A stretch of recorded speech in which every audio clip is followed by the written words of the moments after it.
Persepsi adalah biang masalah. Percayakah Anda bahwa dalam pelajaran Millionaire Mindset, persepsi merupakan hal nomor satu yang wajib dirubuhkan? Karena disampaikan di sesi awal, inilah pelajaran yang paling banyak menghasilkan resistensi atau perlawanan dari banyak peserta, termasuk saya. Contoh persepsi beberapa orang yang berkomentar seperti ini. Zaman sekarang banyak perempuan matre. Lihat lelaki hanya dari ukuran materinya. Dalam Millionaire Mindset, persepsi bukan seperti itu, tapi seperti ini. Hanya lelaki yang kere yang bilang bahwa semua perempuan matre. Anda lihat bedanya kan? Persepsi ini bisa membuat Anda tertohok-tohok, tetapi hati kecil sebenarnya mengiyakan juga. Atau contoh lain persepsi seperti ini. Belagu banget sih ini orang, pakai motor Harley, suaranya menggelegar berisik, gayanya sombong. Sering kita mendengar komentar orang seperti itu, bukan? Akan tetapi sebenarnya pernyataan tersebut merupakan antitesa atau lawan dari sisi konsius pikiran yang menyatakan saya tidak mampu beli motor Harley. Karena itu sebagai pelampiasan, keluarlah omongan negatif yang mengutarakan persepsi dari sisi buruknya. Di awal-awal sesi, semua diacak-acak begini. Ya, otak kita rasanya seperti dibolak-balik. Ini merupakan suatu hal yang membuat tidak nyaman, tetapi dalam pikiran hati kecil kita rasanya seperti ada yang nyeletuk. Iya juga sih, karena sudah ada kesepakatan di antara sesama peserta dan fasilitator yang mengajarkan bahwa mereka akan menggunakan bahasa langsung. Mau tidak mau, persepsi tersinggung. Harga diri, gengsi, atau ilmu, atau apapun yang dipegang sebagai kebenaran versi diri peserta harus ditanggalkan, harus ditinggalkan. Sama seperti sahabat yang mendengar atau menonton video ini. Anda harus berani meninggalkan apapun yang Anda pegang saat ini demi pelajaran baru yang akan kita dapat bersama video ini. Pasalnya, membawa persepsi lama akan membuat Anda menjadi seperti Anda sekarang. Jadi, di dalam video ini, kalimat dan kata-kata Derek akan menjadi senjata percepatan pembelajaran. Contohnya ketika saya dijadikan subjek tanya jawab, Mr. Mardigu, what do you think about Bentley or Rolls Royce? Quick answer, no thinking please. Saya jawab, mobil mewah, mobil mahal, mobil orang kaya, mobil buat pamer. Good, that's a snap answer, very straightforward, and it shows that you are having a poverty conscious, katanya. Dia mengatakan bahwa saya memiliki kesadaran miskin, poverty conscious. Iya, dia bilang itu membuktikan bahwa saya memiliki kesadaran miskin. Sekali lagi, kemudian dia melanjutkan, kamu berjarak dengan kekayaan, karena itu kamu kerja sekuat tenaga, tapi pola pikir kamu miskin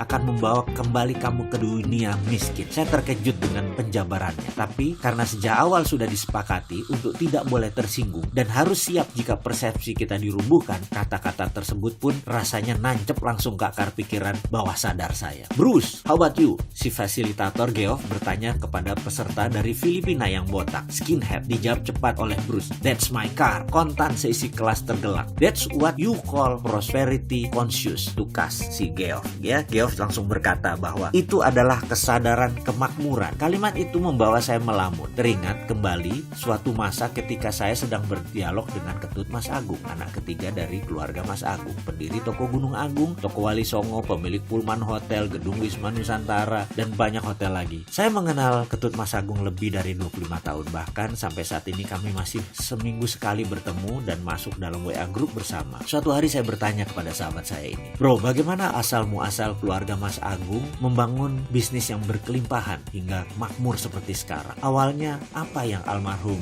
Bapak Mas Agung lakukan? Singkat cerita, beliau mengisahkan bagaimana bapaknya dulu sebagai pegawai bagian sales yang gigih. Setiap hari berjualan buku, namun di hati kecilnya ia selalu berkata bahwa bekerja seperti itu artinya membangun kerajaan orang lain, dan ini ada batasnya. Pemikiran itu pun memenuhi isi kepalanya setiap saat. Dia ingin membuka usahanya sendiri, membangun kerajaannya sendiri. Kemudian ada satu rumah di Jalan Kuitang nomor 10 yang setiap hari selalu ia lewati. Dia selalu menghayal andai dia bisa memiliki rumah itu, kemudian menjadikan tempat untuk memulai usahanya. Rumah itu dimiliki sepasang suami istri warga negara Belanda, dan suatu hari mereka sekeluarga harus meninggalkan Indonesia karena sejak perjanjian Linggarjati ditandatangani, Belanda harus angkat kaki dari Indonesia. Akhirnya keluarga pemilik rumah di Jalan Kuitang pun memasang iklan di koran dengan harga yang sangat murah. Akan tetapi tidak ada peminat. Kemudian mereka memasang informasi di depan rumah dengan harga yang lebih murah lagi. Juga tidak ada yang peminat. Sampai suatu hari sang istri berkata kepada suaminya, "Sayang sekali kita meninggalkan aset di negeri orang seperti ini. Bagaimana kalau kita tawarkan kepada orang yang lewat? Saya perhatikan ada seorang anak muda berwajah oriental setiap hari lewat. Dan dari raut mukanya sepertinya dia orang yang berdedikasi, rajin kerja, pandai. Siapa tahu dia berminat, Pak." Anak muda yang dimaksud istrinya tak lain adalah Mas Agung. Maka suatu hari ketika Mas Agung lewat, dipanggil dia dan ditawarkan rumah tersebut. Tentu saja tawaran tersebut disambut antusias oleh Mas Agung. Sayangnya, begitu disebut harga, Mas Agung tidak sanggup. Padahal harga tersebut super murah dibanding penawaran via koran, bahkan harga yang ditempel di depan rumah tersebut. Tapi apa mau dikata, uang Bapak Mas Agung belum terkumpul sampai sebegitu. Akhirnya sang suami menawarkan solusi agar Mas Agung mencicil selama 5 tahun. Mas Agung pun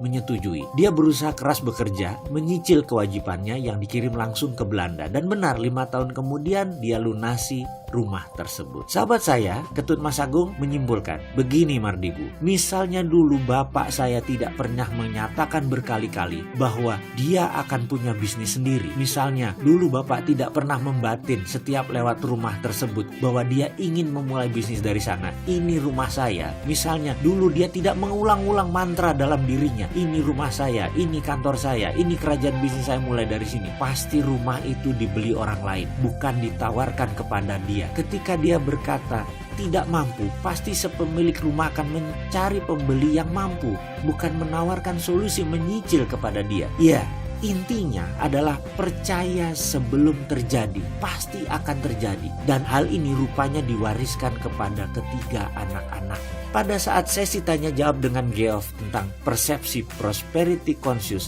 versus poverty conscious atau kesadaran kemakmuran melawan kesadaran miskin, saya pun nyambung dan saya memperoleh aha experience atau pengalaman yang membuat dalam hati saya berkomentar, aha, saya ngerti sekarang bahwa prosperity conscious itu harus ditanamkan jauh-jauh hari dan semuanya pasti terjadi.